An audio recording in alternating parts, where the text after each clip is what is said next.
வழக்கமான மூணுக்குள்ள போயிடும். நிறைய பேர் வெட்டி கதைலாம் பேசியாச்சு. இந்த வாரம் இந்த மாசம் நான் பேச இருக்கிறது நம்மளுடைய வெரி ஓன் திவா ராஜேந்திரன், என்னுடைய பல்லக்கு நேரது. இது உங்க முதல் நாவலா? இதுக்கு முன்னாடி நாவல் எழுதிருக்கீங்களா? முதல் நாவல். நீங்க யாரும் நம்பவே மாட்டீங்க. முதல் நாவல் நம்ம பரணியில இருந்து பதிப்பிச்சிருக்கிறோம். மிக பிரமாதமான ஒரு நாவல்.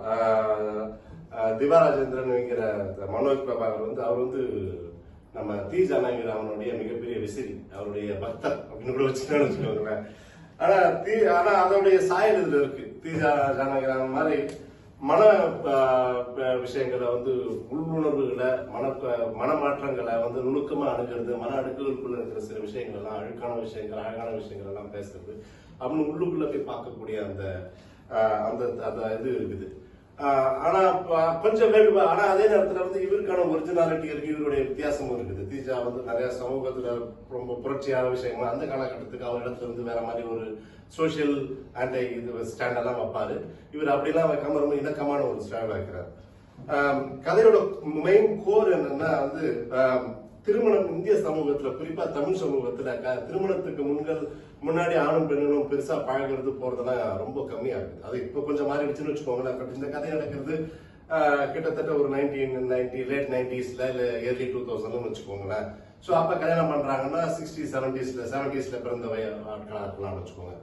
அதுவும் சிறுநகரங்கள்ல இருக்கிற ஒரு கூட்டத்துல இருந்து பார்க்க போனீங்கன்னா பெரிய அளவுல ஆண் பெண்குள்ள தொடர்புகளோ பேச்சுவார்த்தைகளோ இல்லாம இருக்கும்போது பெரிய அளவுல புரிதலே இருக்கிறது இல்லை. நிறைய பேர் நான் நினைக்கிறேன் ஒரு 85% 90% பேர் மாற்றுப்பான்மையத்தை தொடர்றதே கல்யாணம் நினைக்கிறேன் அந்த காலகட்டங்களை. அப்படி இருக்கும்போது அது உருவாக்கக்கூடிய மன சிக்கல் இருக்குல்ல, குறிப்பா தாம்பத்தியத்துல ஆரம்பிச்சு புரிஞ்சுக்கணும்ன்றதுல ஆரம்பிச்சு அப்படின்னு போறது ரொம்ப ரொம்ப ஒரு டாபுவான ஒரு சப்ஜெக்ட் தான்.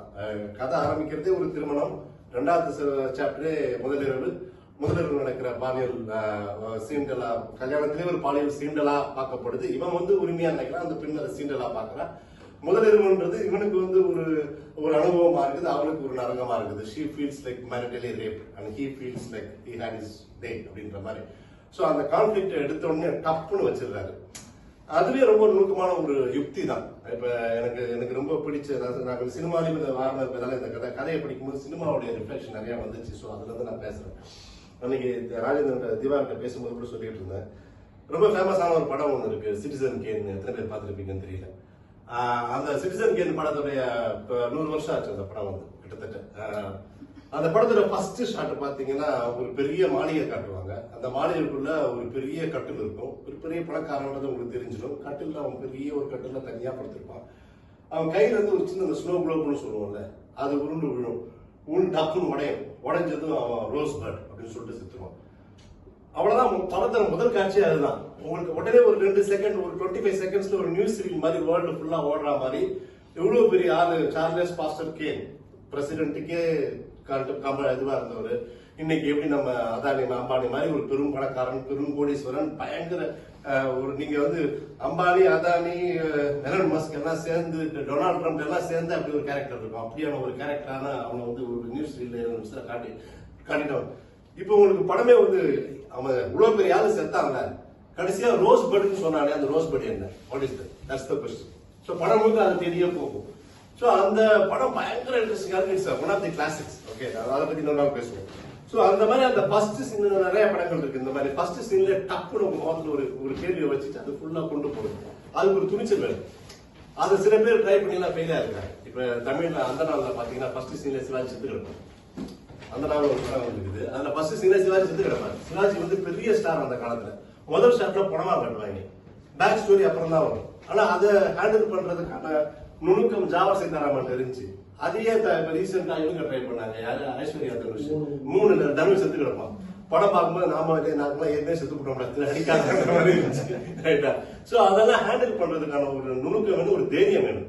திவாகர் அந்த தைரியம் இருந்தது உண்மையிலேயே பாராட்ட வேண்டியது. முதல் ஷாட்லயே அதை வச்சுட்டு அதை துணிச்சலா அதை ஹேண்டில் பண்ணது இருக்குல்ல, அதுக்கு ஒரு தைரியம் வேணும் உண்மையிலே. இல்லைன்னா வேற மாதிரி கொண்டு போயிட்டு கொஞ்சம் கொஞ்சமா அதுக்குள்ள கொண்டு போயிருக்கலாம். தண்டா கதை அப்படின்னு நமக்கு டபார்னு இவ்வளவு பெரிய டேபுவான சப்ஜெக்ட், இவ்வளவு சென்சிட்டிவான சப்ஜெக்ட், இவ்வளவு நுணுக்கமான சப்ஜெக்ட், இவ்வளவு ஒரு விஷயத்தை தூக்கி டக்குனு மூச்சு மேல அடிச்சுட்டா நமக்கு ஒரு நிமிஷம் பக்குன்னு இருக்குது. அதுக்கப்புறம் அதை ஹேண்டில் பண்றதுக்கான தைரியம் இருக்குல்ல, அந்த இருக்குல்ல. சோ அது ரொம்ப சிறப்பா இருந்தது. அடுத்தது வந்து யாரையுமே வந்து ஜஸ்டிஃபை பண்ணவே இல்லை, சாரி என்ன சொல்றது, ஜட்ஜ் பண்ணவே இல்லை. எல்லாருமே வேற வேற மாதிரி பிஹேவ் பண்றாங்க. அவங்கவுங்க பிஹேவ் பண்றது கான்ஃபிளிக்டை கிரியேட் பண்ணிட்டே இருக்க ஒவ்வொரு இதுலயுமே. ஆனா யாருமே நல்லவன் கெட்டவன்ற பேச்சுக்குள்ளே வரல. Everybody is the sum of their experience. They are sum product of their experience and their situation. அப்படிதான் இருக்கிறாங்க. அவன் இப்படி இருக்கானே, இதெல்லாம் நடந்துச்சு அவன் அப்படி இருக்கிறான், இதெல்லாம் நடந்தாலும் இவன் இப்படி இருக்கிறான், இதெல்லாம் நடந்தா அவன் அப்படி இருக்கான் அப்படின்ற மாதிரி இருக்க வழிய யாரையுமே ஜட்ஜ் பண்ணவே இல்லை. எந்த நேரத்திலுமே கதை முழுக்கவே நீங்க வந்து யாரையும் நல்லவனாகவோ கெட்டவனாகவோ காட்டுவதற்கான எந்த முயற்சியுமே இல்லை. அவங்க இயல்புல இவங்க இப்படி இருக்கிறாங்க, இந்த இயல்புக்கான ஒரு பேக் ஸ்டோரி இருக்குது, இவங்க அதனால இப்படி இருக்கிறாங்க, அதனால அப்படி இருக்கிறாங்க, அப்படி இருக்கிறாங்கன்ற அந்த பிஹேவியருக்கான ஒரு ஜஸ்டிபிகேஷன் இருக்க வழி அந்த கேரக்டருக்கான ஜஸ்டிபிகேஷன் இல்லை. யாரையும் நல்லவன் கெட்டவன் காட்டணும்னு அவசியம் இல்லை அப்படின்றது ஒரு துணிச்சலோட ஒரு முடிவு தான். அது உண்மையிலே ஒரு பாராட்டத்தக்க ஒரு முடிவு தான் வச்சுக்கோங்க. டோன்ட் ஜட்ஜ் பீப்புள் அப்படின்றது எல்லாம் அறங்களும் சொல்றது தான். ஆனா நம்ம செஞ்சுட்டே தான் இருக்கிறோம்.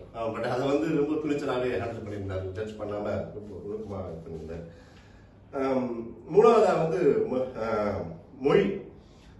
அந்த கோவை மொழி வந்து எனக்கு கொஞ்சம் அந்நியமானதான், சினிமாவில் தான் நான் பார்த்துருக்கேன். எனக்கு ஒரே ஒரு ஃப்ரெண்டு இருந்தான், அவன் கொஞ்சம் ரூம்மேட்டா கொஞ்ச நாள் இருந்தான், அவன் கொஞ்சம் கோவை மொழி பேசுவான். ஆனா இந்த நாவல் படிக்கும்போது சினிமாலாம் அந்த கோவை மொழி பேசும்போது ரொம்ப எரிச்சலா இருக்கும். ஆக்சுவலா ரொம்ப செயற்கையா இருக்கும், ரொம்ப எரிச்சலா இருக்கும்.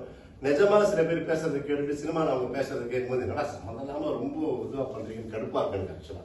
ஆனா இது ரொம்ப இயல்பா இருந்தது. வசனத்துல கூட எழுதியிருந்ததை படிக்கும்போது எனக்கே அந்த என்ன சொல்றது, அந்த கோவை மொழிக்கு உரிய அந்த சந்த வாசைன்னு ஒண்ணு இருக்கும் பாத்தீங்களா, அது இருந்தது. நேட்டிவிட்டி இருந்தது. வார்த்தைகள்லாம் ரொம்ப ரொம்ப சிறப்பாக கையாளப்பட்டிருந்தது மொழி. அது ஒரு ரொம்ப அழகான விஷயமா இருந்தது. அதாவது ரெண்டாவது நாவல் வந்து நீங்க ஒரு சினிமா மாதிரி அதை பிரிக்க முடியும்னு வச்சுக்கோங்க. ரெண்டா பிரிக்கலாம். ஃபர்ஸ்ட் வந்து ஒரு கிளாஷ் ஆகுது, அந்த கிளாஷ்ல இருந்து விரிஞ்சுக்கிட்டே போகுது. ஸோ ஒரு இன்டர்வல் பிளாக்னு சொல்ற மாதிரி பாத்தீங்கன்னா டோட்டலா டிஸ்டாண்ட், ரெண்டு பேருமே டோட்டலி பேச்சுவார்த்தையை நிறுத்தி மொத்தம் மூச்சை பார்த்து விருப்பப்படல. இவங்க வந்து இவனை பார்க்க விருப்பப்படாததுக்கு ஒரு காரணம் இருக்குது. she doesn't want to even see his face. இவன் வந்து இவனை பார்க்க கூடாதுன்னு நினைக்கிறதுக்கு ஒரு காரணம் இருக்குது. he also doesn't want to see her face. So ரெண்டு பேரும் டோட்டலி ஆப்போசிட் டைரக்ஷன்ல தள்ளி திரும்பி நிக்கிற மாதிரியான ஒரு சூழல்ல ஒரு இன்டர்வல் பிளாக் மாதிரி முடிச்சுட்டு அப்புறம் அங்க இருந்து செகண்ட் ஹாஃப் ஃபுல்லாவே அது எப்படி அங்க இருந்து ரெண்டு பேரும் திரும்ப இந்த இடத்துக்கு வந்து சேர்றாங்க அப்படின்றது. ஸோ அது மாதிரி அழகா அதை பிரிச்சு காட்டி அதை ரொம்ப சிறப்பா பண்ணியிருந்தாரு. இது நான் படம் எந்த புத்தகம் படிக்கும் போது எல்லாமே நம்ம வந்து ட்ரை டு விஷுவலைஸ் இல்லையா, நம்ம விஷுவலைஸ் பண்ண ட்ரை பண்ணுவோம். இந்த கதை படிக்கும்போது இது எனக்கு அந்த விஷுவலைசேஷன் பண்ணும்போது எனக்கு இன்னொன்று ரொம்ப நுணுக்கமாக தோணுது. ஒரு நான் கொஞ்சம் டெக்னிக்கலான படங்களை பார்க்கறதுனால ஃபர்ஸ்ட் ஹாஃப் ஃபுல்லாவே பார்த்தீங்கன்னா ரொம்ப close up, low depth of field shot மாதிரி இருக்கும் எல்லா சீனுமே. அதாவது நுணுக்கமா ஒருத்தவங்க இன்னர்னல் ஃபீலிங்ஸை மட்டுமே கேப்சர் பண்ற மாதிரி இருக்கு. கதை வந்து பெரும்பாலும் ஒருத்தவங்க முகத்தை அவங்க நினைவை தாண்டி அந்த சுத்தி இருக்கிற ரூமை பத்தி கூட விவரிக்க மாட்டாங்க.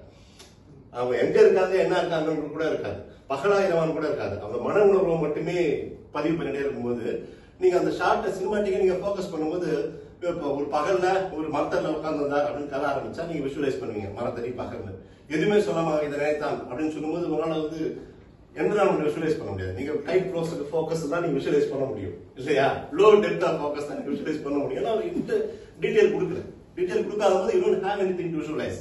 சோ அந்த மாதிரி கதை ஃபுல்லாவே ஃபர்ஸ்ட் ஹாஃப் ஃபுல்லாவே அந்த மாதிரி டைட் க்ளோஸ் அப்ல டைட் ஷாட்ல டெப்த் ஆஃப் ஃபீல்ட்லயே இருக்கிற மாதிரியே இருக்கும். அப்புறம் அது அவங்க அந்த ரெண்டாவது செகண்ட் ஹாஃப் பாத்தீங்கன்னா ஃபுல்லா என்விரான்மெண்ட் சொல்ல ஆரம்பிக்கிறாரு. அவங்க மனசு உடனே வெளில போகும்போது அப்புறம் மலைகள், காடு, இயற்கை, அது இதுன்னு சொல்லும்போது இப்ப பாத்தீங்கன்னா pan shots, wide shots, camera movements எல்லாம் வருது. சோ அந்த மாதிரி சினிமாவே நீங்க பார்க்க போனா கூட இது வந்து ஒரு ரொம்ப நுணுக்கமா இருக்குது அந்த விஷயம் ஆக்சுவலா. ஏன்னா ஃபர்ஸ்ட் ஹாஃப் ஃபுல்லாவே எங்க இருக்கிறாங்க, பகலா இரவா, எனக்கு கொஞ்ச நேரம் எரிச்சலா கூட இருந்துச்சு. சூழலே பொருத்த மாட்டாரு, அப்படியே மனுஷங்க மட்டுமே பேசிட்டே போறாரு, நம்மளால விஷுவலைஸ் பண்ணவே முடியலையே. இது என்ன எங்க இருக்கிறாங்க, எந்த வீட்டுல இருக்காங்க, என்ன ஊர்ல இருக்கிறாங்க அப்படின்னு கூட விஷுவலைஸ் பண்ண முடியல, கொஞ்சம் எரிச்சலா கூட இருந்தது.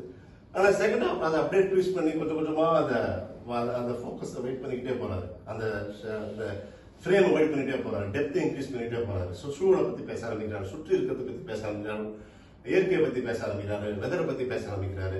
அப்படி விஷயங்களை கொண்டு வரும்போது is adding more and more depth to the frames. So now your visualisation gets better and better. So அது விரும்பி பண்ணாரா விரும்பா பண்ணாரான்னு தெரியல, ரொம்ப நுணுக்கமா இருந்தது. ஸோ ஒரு சிறப்பான ஒரு புத்தகம். இப்படியான ஒரு டாபிக் எடுத்து பண்றதுக்கான தைரியமும் அதை வந்து முடிக்கிறதுக்கான ஸ்கில்லும் உங்களுக்கு இருந்தது உண்மையிலே பாராட்டத்தக்கது. Very proud of you.